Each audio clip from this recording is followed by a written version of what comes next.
Yeah, Babu, you know what? And I was CBM so good so Bedwam. Our Adom TV live on DSTV channel 280 and a Go TV channel 119. Or share live on so our Facebook search Adom TV. Or call YouTube and so Adom TV. Baby Afabia Adom TV. Search it we share and will be any be and share. Asem di kabre and as you near the Abujafo atrase edi enkomo anopa dem giri so ho eye that apacho say Dr. Matthew Poku Prempe pictures na ye krado apacho stand by for me na ye nkyere ahwefo ade ebisese anopa Minister for Energy Dr. Matthew Poku Prempe Ghana for napo ye chiao so ho ye onu apamfo ya mo ye adwuma ewo energy ministry amafo be kai abese last week asem ni kare ye fa asem na se ye bo na se tokro medam mo empafo sili ya ye nyai ye di komo bi about Tema oil refinery sane to enya adwuma emfa sane fam wo bo epeja ewo ye man because say amafo enua fam wo no wo mam ni akokoto e de free no maba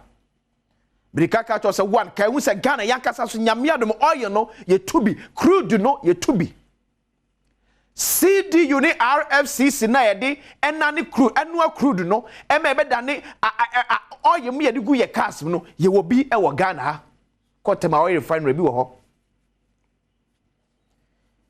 ya tuna jeje mu ntino na de be gumu a etimi nuwa ne papa tiri kura etimi kura nuwa kura eno na chen abampen for the ade buy na e gold for oil se Ghana gold ya ye wo no ye de bi ko amonone dwaman so akogye fam wo e de aba sabre na ye diesel enam 23 cedis per liter etina ma asohye na ohia atosi Ghana ban ene Ghana de hye so ye gye ho ba bia na enye nyame adum na ne de aba besa 12.65 ebi kura ton 11 ye the gold for oil e bedru Ghana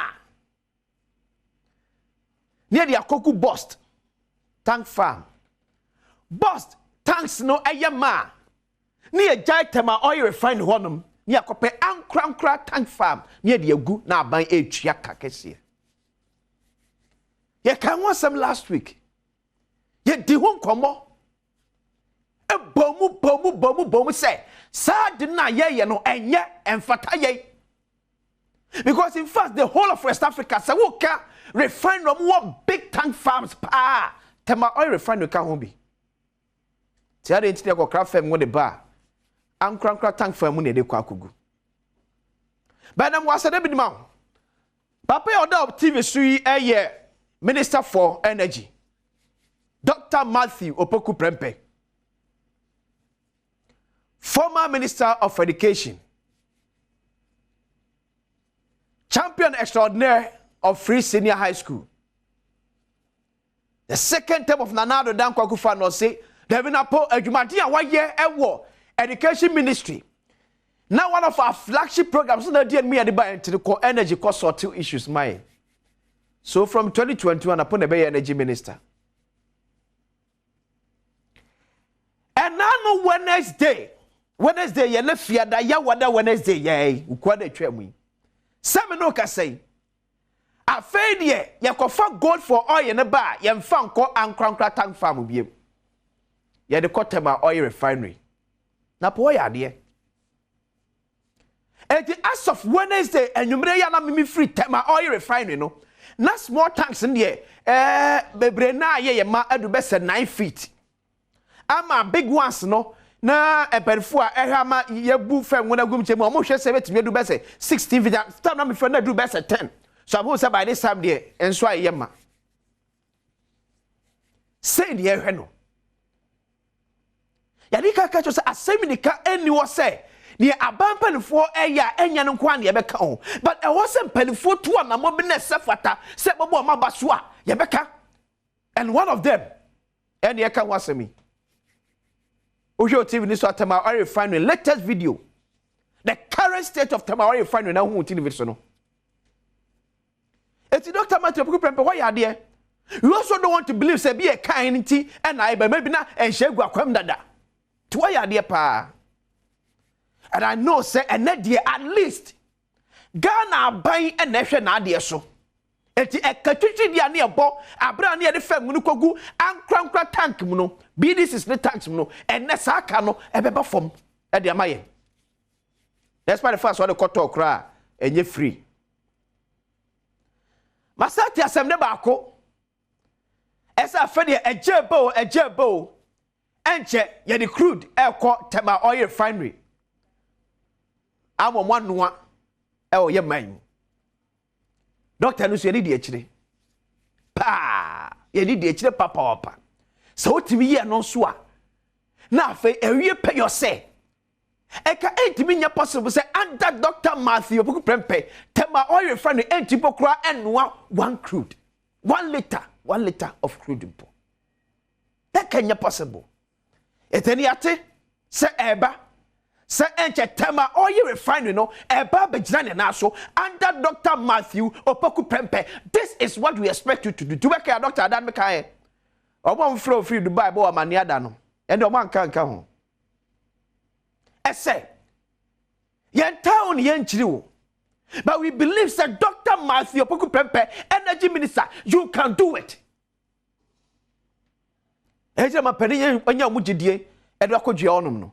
So 2 issues a boss who Asem the car back sorted because it's a God for oil, you know. You be good Tema Oil Refinery for tank farm. It's any sorted. It's a crude now menwa near some other CDU ne RFCC no Timacho kakra abaho.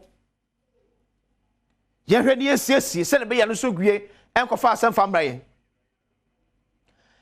Tema Oil Refinery workers mo na meba mo so. Tema Oil Refinery workers mo na meba mo so. Especially management. Diama ye mu bi ye ni abra ye kan wasem ni nyina say. Ye pese fam mo ye togu ye kam wo ye mem no. Ye be ko filling station ye to ne best 2 cedis per liter. And we believe that all ejina na so ye ese so mo refinery crude wo ye mem a e ye possible se betime duru ho. Sabri ashasia di gold for oil. Fam woni bi egu mo tanks musa mo hweso fam ab Ghana ban no. Ye mpese braba so ye ba ba ye be kokko wi eche no. Ye de 10 na begu ana fa 8 pen ye account for. Ye de kam bia so se ke be chimpenfo krakum. At the management here am Tema Oil Refinery, the board of directors. Juniors this should be your responsibility to make sure say Abangidi ayesenya otomu to revive tono mu nyina be kambo mu aboam na wie peyo. Yempe stories. Ghana form pest stories. So the chief executive officer, the board of directors, from the CEO to the list manager, yeah, what all? It should be your responsibility, say, Ubama adia by a yesuban for Sodia Mayina asomai. Because Mona Yaka say, Mo pension fund, I come almost best 4 years. Hamo. I beg to be because see, I can say, Tonya, you mabapa be a scar every mo ever. And said, I buy a revival tour, and ye in yasa de sebe cow boom, sub Broma dear Bako, near Buama tour, I revive ye. It's a doctor, I'm sitting down your kaye, one and your bowachi, and that's why you say Fatase Buabaso. Said 2 issues a raise ye. Side into night, you could for good for all your bed, you could go and crankra tanks, my brother, my oil find warnum. And none who quite a ye, Yashas ye.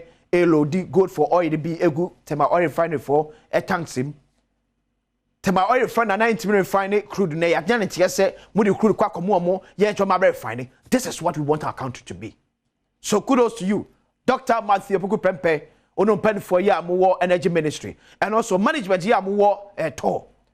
But ye should when me say, Ubema to Ejanasu ampa. Bedidia Quesinsia, Yadi Pensemu, etwas.